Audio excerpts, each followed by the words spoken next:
Well, they both arrived in Phoenix last night. Kansas City came in first. Philadelphia came in about a half hour later. They're going through closed practices.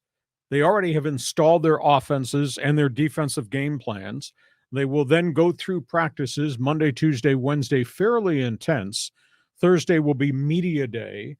Then they'll have coaches will meet with the media on Friday, and then they go into shutdown mode and get ready for the game on Sunday. The big storyline during the bye week was how many of these injured players get back on the field to practice, and they have not.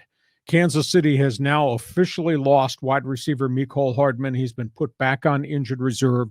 He won't play, re-injured a groin. They did activate Clyde Edwards-Helaire, who had been a starting running back, has been in and out with injuries all season long. In fact, his whole career has been pockmarked by injuries. He is active on the roster, but I don't know that he's going to get very much playing time with the emergence of the rookie Isaiah Pacheco, who's given him phenomenal physicality in the run game, and Jarris McKinnon, who can catch the ball in the backfield and has become a really accomplished blitz blocker. So I don't know if Helaire gets a chance to play much come Super Bowl Sunday. The wide receiver problems are still there. Hardman is gone. Juju Schuster-Smith has hardly practiced, at least did not practice all of this last week.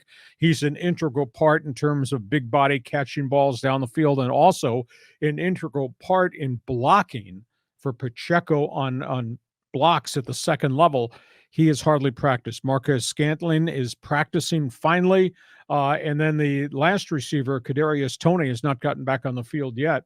I don't know whether or not he's going to be ready to play Super Bowl Sunday. So there's some iffy questions there as it relates to the three wide receivers, because if you remember, John, in the AFC Championship game, they were asking for volunteers in the fourth quarter to catch Patrick Mahomes' passes. Mm-hmm. So that's where Kansas City is from a health standpoint.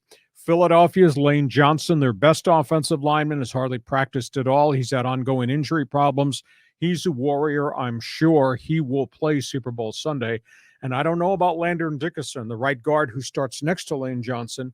Dickerson had some significant elbow problems, maybe a hyperextension, was not a dislocation.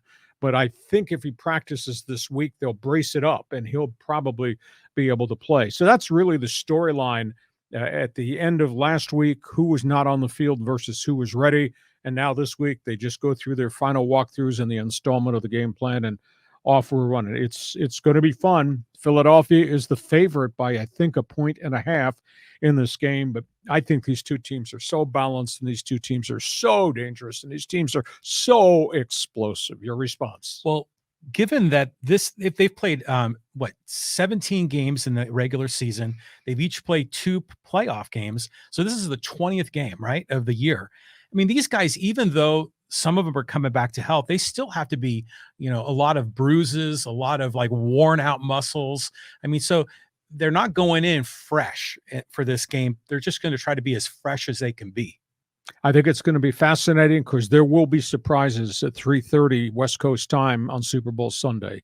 What does Kansas City do from a formation standpoint? I have no doubt Kansas City is going to come out with some different looks that we have never seen before. Oh, yeah. Whether that's Travis Kelce lining up as a wide receiver, whether it's moving Pacheco or McKinnon into the slots, they're going to do some things that Andy Reid had never unveiled before.